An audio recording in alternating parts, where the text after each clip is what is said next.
workforce, and to our hearts here at SC Competes, and to the work that our panelists do every single day. So without any delay, I am going to introduce our three panelists for the day and then have them do a short introduction of themselves, their companies, and what their focus is. So first we have Rick Opedisano, Rick O, as we lovingly call him, with Delta Bravo. We have Imran Oomer and Jonathan Toole, both with inSpring, working to fill workforce pipeline gaps. So Rick, I'll start with you and let you talk a little bit about what your day-to-day role is and how STEM workforce talent building is important to your mission. Excellent. So guys, pleasure to meet everybody. Again, my name is Rick Opedisano. I'm the founder and CEO of Delta Bravo Artificial Intelligence, which is currently based in Fort Mill, South Carolina. So I started this company 8 years ago. I'm not one of these guys that just said, hey, AI, let's start a business in that last year. We've been doing this for a long time right here in South Carolina. And we work with manufacturers to use AI to really fill a workforce readiness gap. You guys understand that there's a new generation of learners and workers coming into the economy, and they learn, they perform, and they communicate differently than their predecessors. So what we do is we use AI to take all the data from these manufacturing environments and put it together in a way to create a tool that is more communicative and more aligned to the way that a newer generation of learner interprets data and performs their work. Ultimately, this helps us fill that purpose gap. And I think that's something that we're going to cover a little bit today as a group. And last thing, we talk about, our, where we see STEM and why that's important to a business like us. So number one, I'm a parent. I'm a resident of the state of South Carolina. I'm an American. The purpose of our business is to restore our leadership in a huge sector of our economy. Manufacturing is 12% of our GDP. We need people in that segment. We need workers. We need intelligence, right? We need technology. And so when you take a look at, the STEM programs in the schools, my concern is how do we continue to align the strength of our state, which is your manufacturing, your aerospace, all these other sectors that are just incredible matches for STEM. How do we align that? How do we align the technology that's being developed at such a rapid pace in AI with a student's ability to learn faster, to find that purpose sooner through STEM in education than the way we're doing it today? I just see a great pipeline where we can leverage the combination of those three to keep our best and brightest in state, to develop our state in terms of our economy here, and then ultimately to benefit the GDP and the general temperature of America. That's the way I see it. Thank you, Rick. I appreciate that. Imran, I'm going to move over to you and let you introduce yourself and what you're doing at inSpring. Great. Thanks, Kim. Thanks for inviting us to be part of this important discussion in the state and through SC Competes. So my name is Imran Oomer. I'm co-founder of inSpring. I've been in the education and workforce space for my entire career. Prior to starting inSpring in 2022, I spent 10 years at Shorelight Education, and we were in the business of supporting universities attract and retain and progress talent from across the world. We've had a 10-year standing relationship with USC in Columbia. I've spent a lot of time on campus there, and we launched in partnership with USC and their provost, we launched the USC International Accelerator that has brought hundreds and thousands of students into the program across degree programs, many of them in some of the master's and STEM fields. And it motivated us to think about what happens with students after they get this great education in the state. And what we learned was that there are so many gaps in education to practice or education to workforce that have a variety of breakage points that don't necessarily create the best outcomes for the candidates, as well as the best outcomes for companies here in the state looking to attract and retain the best talent and even South Carolina trained talent. So we started inSpring in 2022. We've been working in South Carolina ever since, and look forward to spending time on this discussion, sharing some of the things that we've learned and learning from Rick and others on the call around their experiences around what could continue to help the competitiveness of South Carolina around STEM talent. Oh, you're speaking our language there. Jonathan, I'm going to let you take the mic now and introduce yourself. Thank you, Kim, and good morning, everybody. It's a pleasure to be on this webinar. And along with Imran, I'm also part of the inSpring team. And I'm the associate manager of partnerships at inSpring, really focusing on building our partnerships and really spreading our initiatives to drive talent retention, mobility, and diversity within the Southeast. As we have seen that in the Southeast, pharmacy, biotech, technology, and so many other industries have been growing fast, so rapidly. So really being able to help tackle those talent gaps and those workforce development gaps to help out the community here in the Carolinas. That's great. And Jonathan, I'm going to just go ahead and kick off the first question over to you. Talk to us a little about how implementing talent pipeline development and community building strategies in K-12 enhances engagement and academic success, but also how does it contribute to retention in the workforce in South Carolina? Yeah, Kim. So to answer your question, I believe that implementing talent pipeline development and community building strategies in K-12 education can have several benefits beyond just the academic success and student engagement.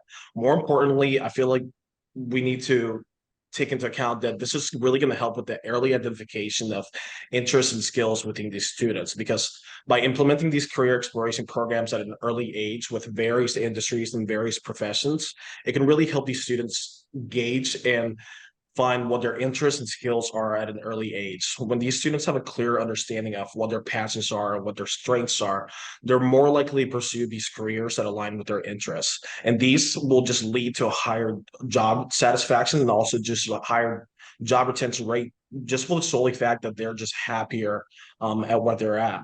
And for me, just an example for me is I knew growing up that I always wanted to be in something civic to where I could just help out communities. And in my high school, I was able to just participate in a couple programs to work with maybe police officers or local HR community, food banks, to really just get more interactive with the community and knowing, hey, this is something that I want to do and be able to help with the community. And I love that. I think that in addition to that, if we are able to reach into all sorts of communities across the state, we can help build a more diverse workforce as well. So Imran, I'll kick a question over to you. In terms of recruiting a diverse workforce, where do you see companies in South Carolina doing really well? Where have you seen room for improvement? And specifically, when we think about diverse populations, I'm also thinking about across generation sectors. Can you talk to us a bit about that? It's a great question, Kim. And on reflecting on it, I think that a diverse workforce starts with having economic opportunity and economic strength. And I think that when I think about what does the workforce look like in South Carolina, I think about the strength of the tech sector as being and the manufacturing sector and everything that touches tech, because it's so broad when we think about what all the different areas that STEM can touch. It's really every industry in many ways, from banking and insurance to manufacturing and biotech, of course. But when I look at South Carolina, I see a state that has done incredible at growing its economic prowess. I was looking at some data earlier this week, and South Carolina is top 10 in the country in terms of growth in STEM jobs. It's 22% projected between now and 2034. Top 10 in the country, which is a fantastic metric to be able to have. There's almost 100,000 employees in the tech sector in South Carolina already. We know that number is growing. The wages of that population working in tech or manufacturing STEM-related jobs is about 85,000, which is 115% over the state median. So you look at these metrics around the workforce and you see a very healthy sector And to me, it starts with having a healthy industry and healthy companies within to be able to then support how to create a workforce solution that supports that economic growth. So I think that's the good news, which is that there's a lot of growth and a lot of tremendous effort and investment and cross-sector work from government to private equity and investment to companies have gone into making it possible to have the strength that South Carolina does, and it's a good problem to have.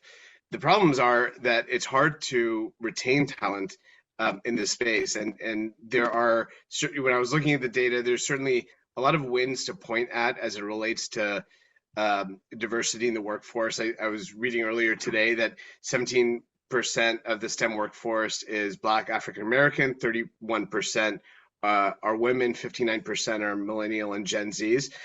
These are improving statistics. It certainly hasn't said that the work has been done or is complete, but it's certainly moving in the right direction around leveraging the diverse talent pool that is South Carolina. And that said, when we look at retention statistics, I think that's where the focus needs to be. And I think there's two angles to this. I think one is retaining that South Carolina trained workforce that I spoke about earlier. The data suggests that only 39% of the STEM graduates coming out of South Carolina public universities are retained in the state to work in the state over a 5-year period. Knowing what we all know about the need for high-skilled jobs in the state and the importance of starting with South Carolina trained talent, that number needs to increase, and it's not going to happen from the educators alone. What the educators can do is make sure that talent is qualified and is getting the degrees in the right fields that align to the state. But employers need to be able to reach in and do more to make it possible for that talent to be able to stay. And the other piece about retention goes into actually retaining them once they get to the company. And national trends suggest that the average tech talent lasts between 12 and 18 months before skipping to their next opportunity. I've heard a lot of anecdotal feedback around kind of pointing at a generation and saying, well, that generation looks at jobs differently. I think that I think it's an easy scapegoat to a much more complex dynamic in the workforce. And I know we'll get in this conversation to how do we think about the upcoming generations and what it takes to retain them. But to me, the good news again is that the sector is booming and will continue to boom over the course of the next decade plus, and focusing around how to think about talent attraction and retention is going to help harness that good market strength into a way to really promote the workforce and promote more economic opportunity in the state. Yeah, and so one of the things you just spoke about was something I hear a lot, which is how do we connect our students into the jobs that are available? How do we make them aware of companies in the state that are doing this type of work and let them know they don't have to go to another market to have a very engaging, enriching work experience? So I think, Rick, this is a perfect time for me to kick over a question to you, because you've had a lot of success engaging students in real work-based learning opportunities, which is kind of the pinnacle of what we're trying to get to across the tech field in general. But you're engaging them in emerging tech and AI. What kind of impact has this had for you? And what would you say to other organizations looking to develop their talent pipelines the way you have?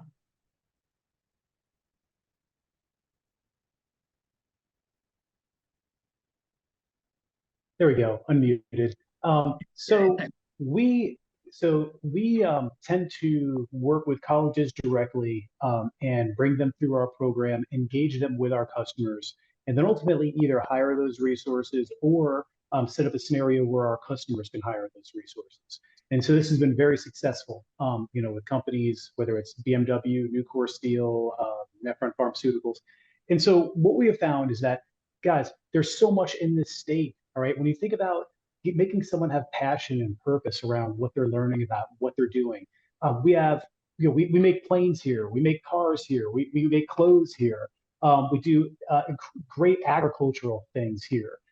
There's all sorts of things that are already here that if you connect them with the student and bring that student in to turn that into a 3D experience that goes beyond the book or beyond a classroom, that's been super successful for us. And so this is one of those things where, again, I'm a little passionate about this. I've got high school daughters. I have twin daughters that are in ninth grade. And so for me, I think that what's happening in schools is laughable as it pertains to kind of future learning, as it pertains to really keeping people in the state. We've got to bring our economy into the school if we expect our school to contribute to the economy. And I think that, we talk about the trade jobs. That's another area. All these high-skilled, high-paid jobs, they have to work off of a foundation. Those businesses, they can't even keep a building lit up without the trades. So, why aren't we, bringing more of the trades in, right? There's a lot happening here. Then the last thing I'll say is just about the technology itself. So when we talk about what's going on in AI, I want you to just imagine this for a second, because we're doing this right now at some level in the commercial world. Where you go into a classroom right now and you see these whiteboards where the teachers are doing whiteboards, they're sharing presentations, there's laptops or tablets, and you think that's advanced. Okay, you may think that's advanced, but let me talk about what we're doing and kind of what's happening next. Instead of learning about Play-Doh, all right, imagine talking to Play-Doh. Imagine something on a screen or on your phone where you can talk to Play-Doh in real time and ask him questions about his methods or his writings, and have that communicated to you conversationally in a real time. And this is kind of where we're going. We're going to move beyond this this whiteboard tactile experience into these more just rich experiences with learning. And this, I think, this is a really key concept that we got to think about in education, is that the answers are going to be out there. The answers are going to be hyper available, more available than they've ever been before. And what we need to start thinking about is, how do we teach our children how to ask the right questions in a way that they can align those answers with where they find purpose, and then aligning that to how that purpose is delivered through an experience within the state's economy. So I'd say that's the picture that we've got to put together. That's the picture that we're trying to put together for our customers within our university space. And most recently, we're doing that through the National Science Foundation. We received an award to work on predictive quality for our water systems here in South Carolina. And that's the last bit I'll leave you with. There's a lot of purpose that the younger generation has in within the environment, making the world a better place, not just economically, but ecologically. And these are themes that we've got to be able to start to really begin to honor in our school discourse, and obviously bubble that out to the economy as the kids get older and graduate. Rick, I've spent a good bit of this week talking about AI and education with a great group of leaders from across the South, and we've talked about how AI will disrupt education and work of the future. So I have a question for all of you. What exciting technology, what type of advancements should industry be taking notice of? And how will they impact the way that we work? I mean, for me, obviously, my answer is everything that we do at my company. but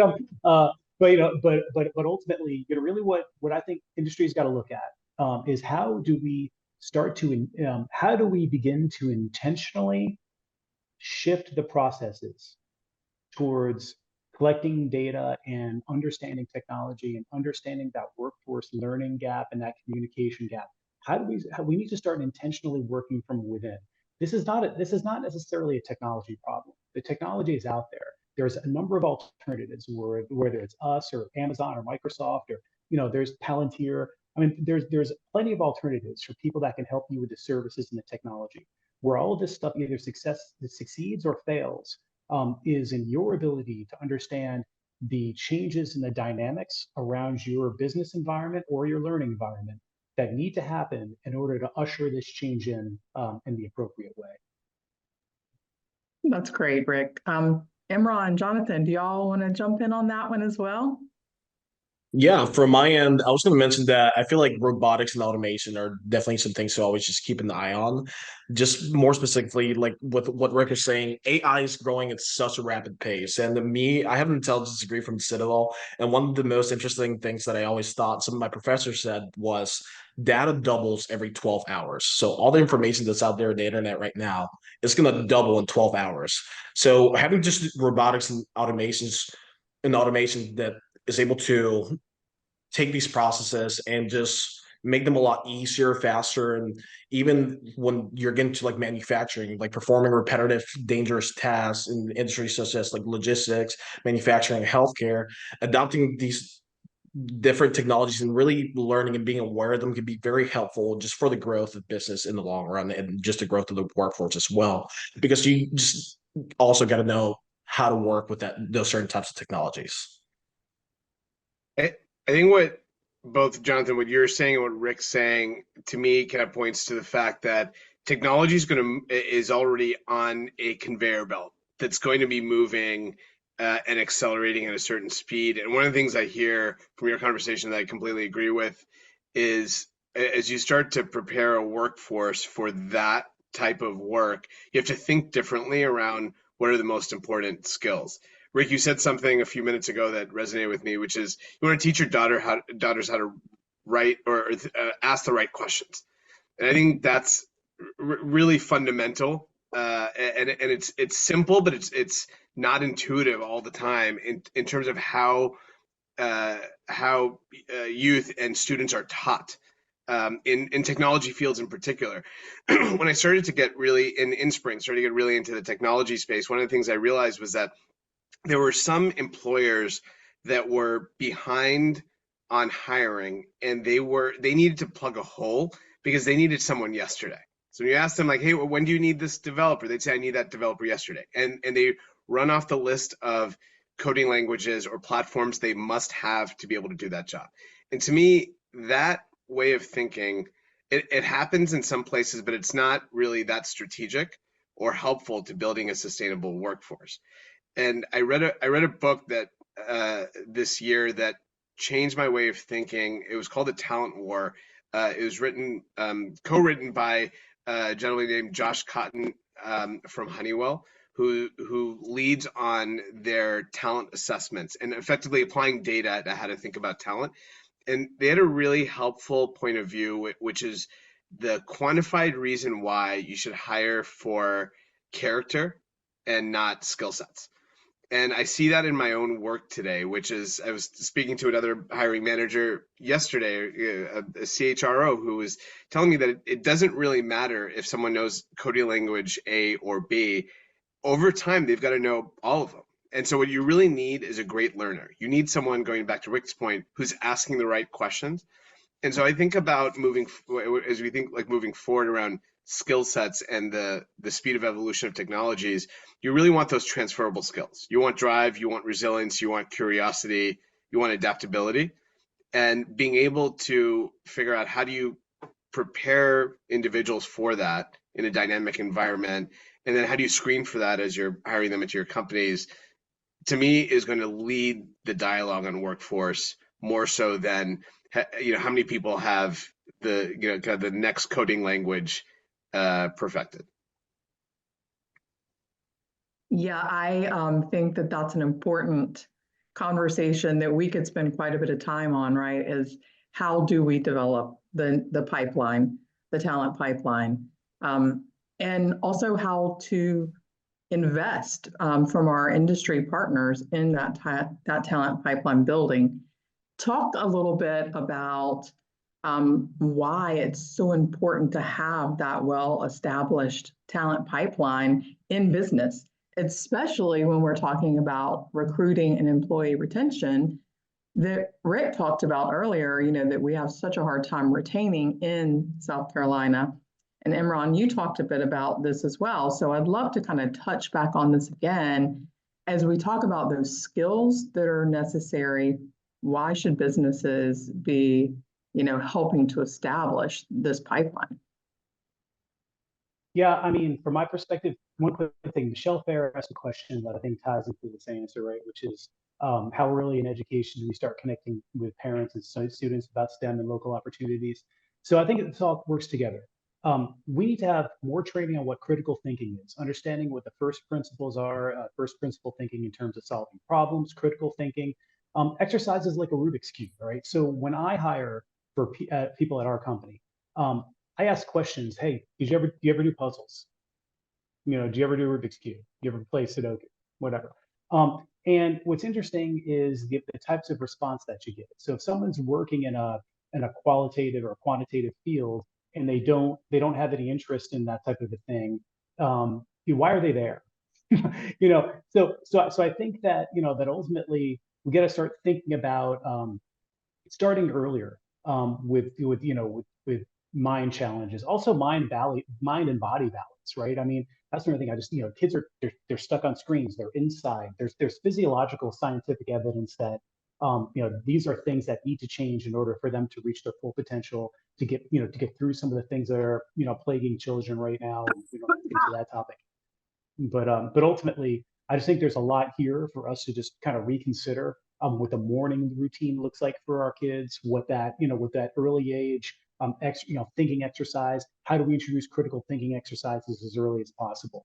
And I think that that'll move you towards a mindset and a framework that allows them to understand how to ask the right questions and when and what they are.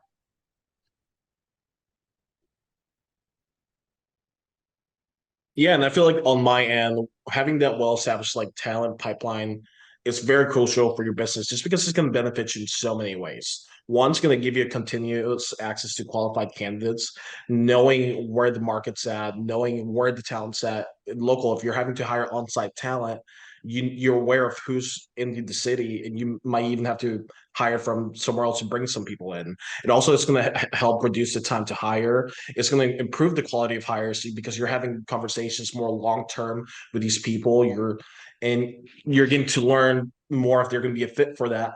And more importantly, too, I think it really helps with the employer branding for your company because it really does show your commitment for talent development and career advancements at your company, which is what people want to see. They want to be able to grow at your company and grow those skill sets. Yeah, why aren't we doing something like a BMW Scholar, right?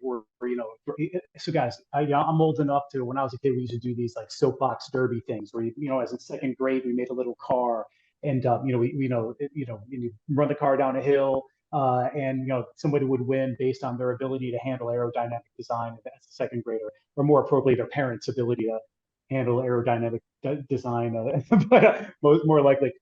But with that being said, why aren't we doing stuff like this? Where because kids can handle stuff like that in second grade. They're there, all right. Why aren't we doing a BMW Scholar for aerodynamic design, where when these kids graduate, they could have something on their resume beyond this baloney 4.9 average. It's like, really, I thought it only went up to 4. What are we really doing here?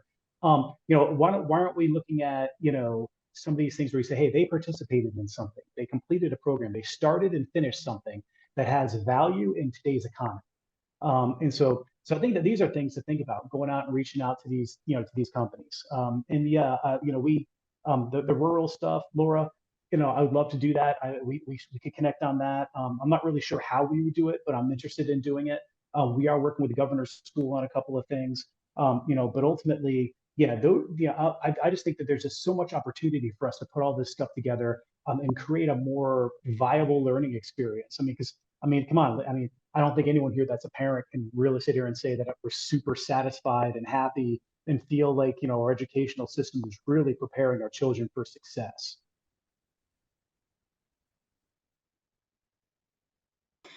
I also think that there's an element, again, it kind of ties back to the short term versus long term thinking that I see some organizations starting to really invest in and lead in the conversations around like where they see the chief people officer, the CHRO, as a strategic sort of quill in the hat of a company's success, and others that think about it like an operation. And I think that one of the things I see is that, it's just good business building one's pipeline over time. I see investing in early career, investing in apprenticeships is not easy. You have to put work in. And I'm sure there are people on this call who are part of or have seen great apprenticeship programs in the state. I was part of some discussions at the SC Bio annual conference a few months ago, and one of the breakout sessions was around some of the leading companies and some of the leading colleges who are sitting here and actually trying something different, of companies who are going and spending more time to understand how to pull people into companies and give them that experience at an earlier age. It takes real investment to be able to do that because the return is over long term. But then I see the counter of not doing it. And I think it was earlier this year where I was doing some work in North Carolina, and while I was there, the announcement came out that Bandwidth, one of the software engineering companies that was attracted with incentives into the state, ultimately pulled out of their commitment around jobs and cited various things around challenges to hire talent in the state. I think everyone's read nationally around semiconductor talent shortages and delays happening, whether we're talking about upstate New York or Arizona. These are big, meaningful issues, and sometimes they can happen in the microcosm of Greenville, South Carolina, or sometimes they're happening elsewhere. But what I see from my vantage point is that those companies that are looking at this and realizing that their human capital is an asset and part of their strategy, and you have to think about it like a supply chain, like you think about a manufacturing supply chain. And I think the South Carolina businesses understand that very well and have innovated around manufacturing supply chains. I think it's time to kind of think about that human capital supply chain, investing early and kind of building those blocks. And if you don't do that, companies will be left behind. I think it makes a lot of business sense for companies to invest and prioritize. And I think if it doesn't make business sense, companies won't do it. And so I bring up this point because I think it's good business for folks to do it. It's not about, and the great thing is that it's good business to invest back in the workforce, and it also helps communities, helps schools, helps the next generation level up for their careers. So we've talked a little bit about how in education, everything is changing based upon access to technologies that enhance learning. And we've talked a little bit about how the shift in needs among the workforce is leading to a deficit in those workers who can perform those jobs, so much so that companies are having trouble filling the role. Yet 4 years after the pandemic, we are still having this webinar online and not meeting in person, which is a change, right? That has been long lasting. And what I've seen is among our younger generation, those changes have stuck, but they don't always stick in industry. So let's talk a little bit about how industry can adapt to these changes. Are they forever? Are they here to stay? How do we tackle these changes with the expectation of our younger generations coming into the workforce? How do we retain them and interest them in these careers, in these ideas that we've been talking about today? Yeah, Kim. So there's a few things that I want to mention on this end, and I feel like some of those key factors are once the pandemic hit, you had a population of people that was graduating and then they were going directly into work from home type of work. They were not really getting that exposure to, starting in the office, your year one, doing all that training, the onboarding, you're doing the onboarding online. And it's just slightly different to how it used to be. Not slightly more, very different from how it used to be.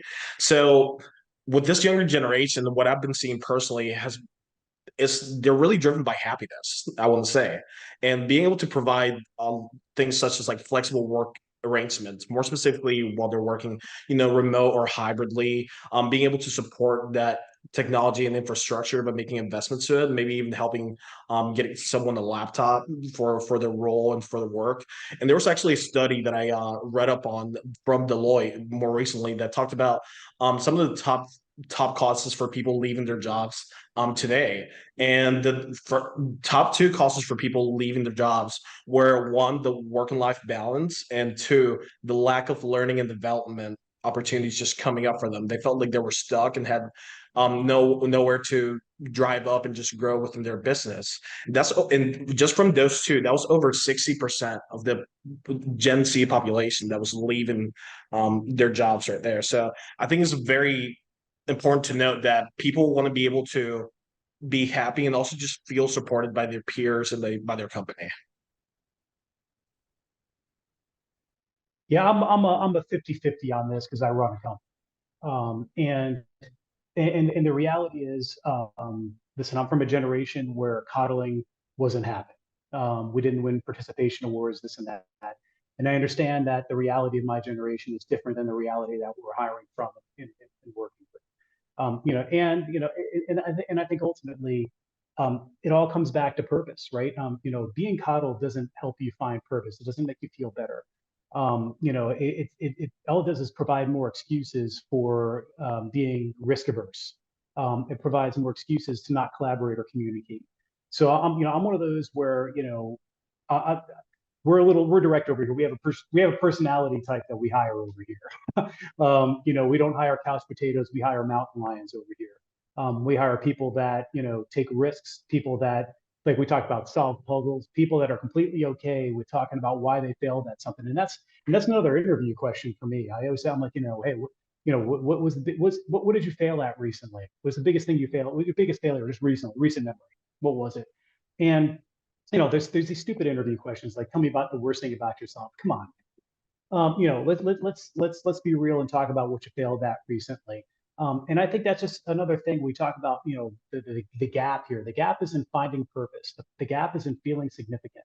And I don't think that gap is going to be filled by a hybrid work schedule, right? Or additional vacation hours, or preaching work-life balance. That gap is going to be filled by finding a passion for what you do, the confidence to go in and fail, the environment in which you can fail, communicate, collaborate. It's all good. It's okay. That's just a natural part of the learning process. And so that's kind of what I think is missing at some level, where everyone's afraid to do this. And people are chasing this quote, some sort of like socially acceptable perfection that has never existed and never will. So, quite frankly, right? So ultimately, I think we just got to think about, again, critical thinking, risk taking, entrepreneurship, ownership of something. That's where I think we've got to continue to focus.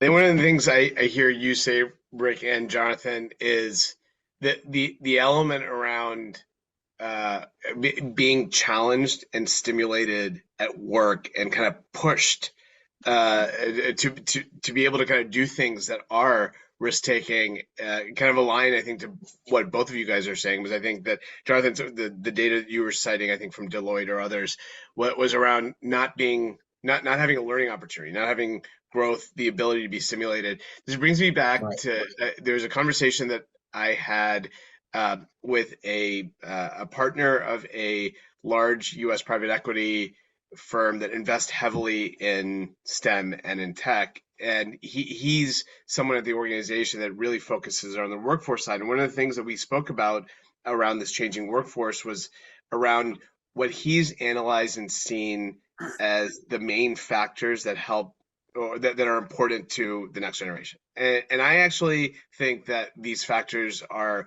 important to a lot of generations, sort of multiple generations. I think the first piece is, am I stimulated?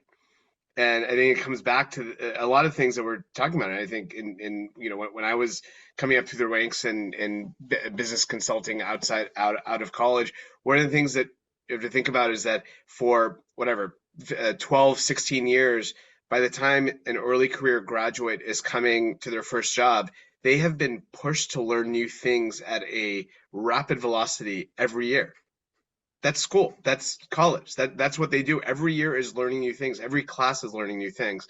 And if they get into a work environment where suddenly it's stagnant, they're the most likely to get bored fast and get disengaged fast because they've been in a learning environment for 16 years. And so I think being able to empathize with that and recognize that they're here to learn and be pushed and challenged, and they're not going to know things. And so I agree with your point fully, Rick, around the risk taking, because at the end of the day, every time you sit into a new class, I remember taking game theory for the first time. I knew zero things coming into that level 300 game theory class. That whole class was risk taking for me, and it's like that for everyone who's going through higher education.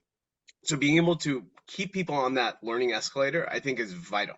And so I think it starts with, are you stimulated? And then the second, third, and fourth points around, is there a career path for me at an organization? Can you articulate that?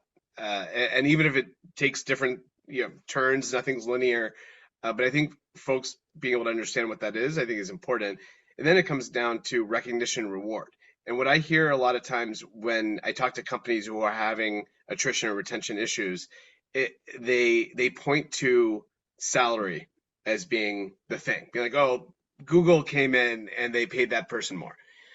But that person was looking. That's why Google, that's why they knew about the Google offer. And I'm not saying that it doesn't happen that people don't get poached. It definitely happens. But if you look at the data that Jonathan, you were sharing around, why people are staying or leaving, and you kind of look at it in one's own examples, I think it comes down to stimulation, career path, and then recognition and reward. And if you can, and I think there's a lot that can be controlled around that first point. Which I think is what we're all saying, which is, can you create an environment where your early career talent can be stimulated and motivated to grow and take risks? Yeah, so I'm loving where you're going with this. Like for me, again, I look at this, and the other side of this is the economics of the system in order to get there, right? Does it make sense to anybody that our choice here is to get into crippling debt before you make $1, or make your parents not retire when they should retire and work an extra 10 years so that you may not have to be in crippling debt when you come out before you make $1? Like, this is crazy, right? I mean, what is the Department of Education doing? I mean, what are we even there for? If we have a system that is so economically backwards, and this kind of goes into what you're saying, Imran, which is, what is the path? What is the path? How early can we recognize that path? How early can we get on that path? Do we even need to engage in this very clearly corrupt economic system? All right, very clearly. There's no debate. And so, so for me, I look at that, and this is kind of where we've got to start thinking about as leaders. Whether we're leading in business, whether we're leading in education, whether we're leading in technology, we've really got to kind of understand where our roles are in establishing the path that Imran's describing here. Because the path that we're on now, man, I mean, it's crazy. I mean, we have kids that, we're going to come out and we're going to pay them, gosh, I'll tell you, 3 times as much as I made in my first technology job, and if not more. And they are in crippling debt. I mean, that's not going away. That's going to happen until, they're well past married and children. And it's just crazy. It's just crazy. They can't buy houses. They can't have the American dream. So, what are we doing? I mean, and that's kind of, we've got to take it upon ourselves at some level just to be honest about it and start addressing these things. This is a great discussion, and I want to make sure that we have time to answer questions as well from our guest. And while I do have a couple more questions for you guys, I think we'll move over to taking questions now. And if we have any more time at the end, then I'll ask my remaining questions.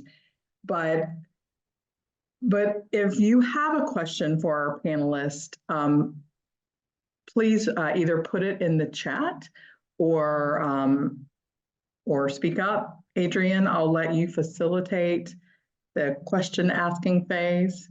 Sure. So Dr. Holcomb asked about how is the discussion of neurodiversity being introduced into companies that are STEM focused? 20% of the population is neurodivergent. Many are underemployed or unemployed. Example, 85% of college educated autistic people. Neurodivergent thinkers are more prevalent in entrepreneurs. And I think just editorially adding myself here, also in STEM roles. Can you guys take on that neurodivergence question? I can tell you just from my perspective, we just don't, I mean, I understand the perspective. It's just not something we've had experience with, like, which is kind of crazy, right? If you take a look at the field we're in. But yeah, we just haven't had the opportunity to work with folks that are that are in that group. So definitely would if we could, but wish I had more experience on it. Maybe Imran and Jonathan have a bigger perspective on that.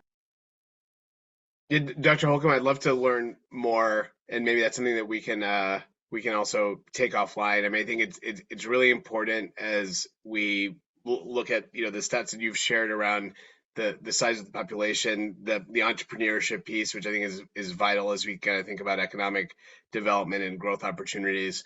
I'd like to double click and understand at schools like Clemson, USC, and others, what's being done, because I think I think understanding how it's being approached at the higher ed angle will also provide some guidance around how companies should be thinking about it. But I'm glad you're raising it and putting it on this group's radar.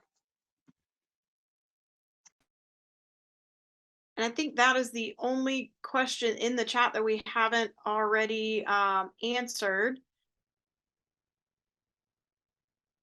So I'll open it up for anyone who wants to speak up with a question. If not, we'll head over to Kim's final questions. Okay, well, I think this conversation has really shown that there are so many facets to building a sustainable, retainable workforce pipeline.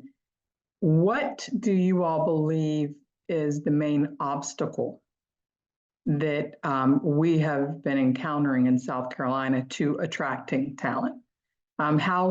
How do we attract that talent? How do we ensure that the local population, our college graduates, those who are leaving high school, are aware of the pipelines and the pathways available to them? And how do we keep that talent here locally? I mean, from my perspective, we need to take advantage of the incredible brands that we have in this state. I mean, incredible brands: Volvo, BMW, Nucor, Sunoco. I mean, we've got a bunch of just awesome, great international brands that are here. And kind of going back to my original point, they just need to be involved in our academic and educational culture earlier. I think that's a big deal. I think that also the idea of having more wealth spread further throughout the state is a great idea, because this is a place that you can afford to buy a home in. This is a place where if you buy a home and work here, you will not be crippled by state taxes through which you see no benefit. All right. So there's a lot of things that are happening here that for me personally, we have all the ingredients in the kitchen. We just got to figure out how they work together to make the dish that we want to prepare. So I think just basically continuing to figure out a way to act on what we're talking about. I think figuring out a way to essentially use the government to get to this goal. I think that adjusting how schools receive funding would not be a horrible idea. Adjusting how we evaluate what constitutes success in an academic institution would not be a bad idea. I would think about paying teachers a more livable wage, where we could get more talented people to teach. I mean, I got to tell you guys, I send my kids to a nice school, and there's a lot of box checkers. It's like what they say about the person that finishes last in medical school. What do you call them? You call them doctor. All right. And so I would love to see more high quality, bigger thinkers, people that care about societal change in a real way, work at our schools from an early age on going on all the way up. And I completely agree with Rick's point. I feel like being able to just communicate and having these companies communicate more with starting from the K to 12 all the way to higher education, it can be as easy as having a field trip going to Volvo for eighth graders that can just spark something in their mind to just say, this is really cool. I would love to learn more about this. I want to get more involved with this in the future, and just having different initiatives like that. And then also just on Rick's point as well, showing people, hey, the standard of living in South Carolina is great. It's a great place to raise a family and just a great place to live. I agree with all those points. So one thing I'll add is that having engaged with so many different organizations, kind of public and private across the state, I think sometimes workforce development is seen as a downstream issue versus like an upstream issue. And I think that I think it needs to be in some of those upstream conversations. There's a lot of conversations around economic development. Part of the strength of South Carolina is how well it's attracted and retained businesses into the state. And you're mentioning some of them, these big brand names, Rick, and it's continuing to happen. I think that the organizations like Upstate SC Alliance and Central SC and others who are in the business attraction space, and certainly SC Bio plays a role there. SC competes, and the Council of Competitiveness plays a role. I think those conversations around workforce development and economic development need to be on equal ground, and then I think that creates focus, and then the focus creates investment. So I think again, it's got to make economic sense to be able to do what we're doing, and so I think about requiring a market, like making it such that there's a market-based solution. Because if it's market-based and it makes sense for companies, then it's sustainable and can happen. I think it starts by recognizing that business attraction and talent need to be on equal playing fields in the conversations in the state, and playing to the strengths of the fact that South Carolina is exceptional at attracting and retaining businesses. And how can they do the same around taking that same energy and investment onto how they view workforce and talent? And I'll say just one last thing on that. So the former CEO of BMW, Knut Flohr, is on the board at my company. And this is an issue that we talk about a lot. And one of the things that he's mentioned over and over again is how unprepared college graduates in this state are to fit into a rigorous corporate environment like one at BMW. And so, so he's taking matters into his own hands. He's down at College of Charleston, kind of creating a program to kind of do what we talked about earlier, which is integrate these kids into the professional processes earlier, right? They do a great job of this in Germany. If you guys want to check out a program called Nord Academy, it's a German education program. It's fantastic. So there's other places that are doing this, and it's just that we have to make it happen earlier. Like our kids have to be able to roll out junior, senior year and understand, what a professional environment looks like, what they're going to have to do, realize that they're on the tail end of partying and classroom learning. That they should be at that junior, senior year, and they should have that passion, that path, and that viability to be able to roll right out and roll right into something here in the state. So yeah, I'm right there with you, Imran.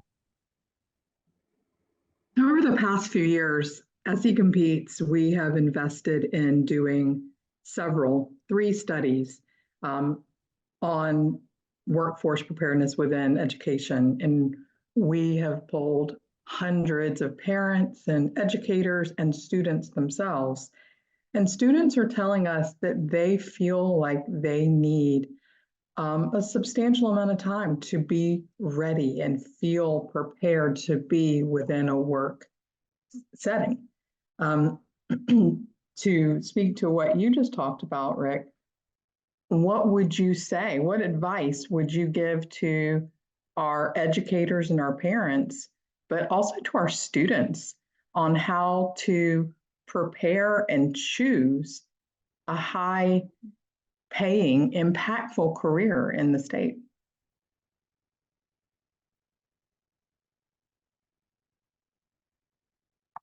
I feel like overall, some of those key advices that I would just say is prioritize exploration. Like also, you want to prioritize skill development. And like going back all the way to the beginning of conversation, start that between K to 12 to be able to see all the different industries, be able to see, hey, is this interesting to me? Is this going to be something I want to do in the future and stay long term? Could I live my life doing this? And I feel like mostly just exploration, skill development, and just being aware of what's around you are some of those beneficial factors. All right, Rick, Imran, either of you want to interject in there? Advice for our students and our parents and our educators as they're preparing for the future work. Yeah, for me, it's again just focusing on creating an environment where risk taking is encouraged. Take some responsibility for the decisions that you're making. Get out there and try to learn new things. Do something. I don't have a PhD or an MBA. However, I hire plenty of those people. And what they're doing is based on the ideas and the position and the vision that I have. And so ultimately, I just think that we just gotta really start focusing on raising a more, I guess you say, a more able generation than an enabled generation.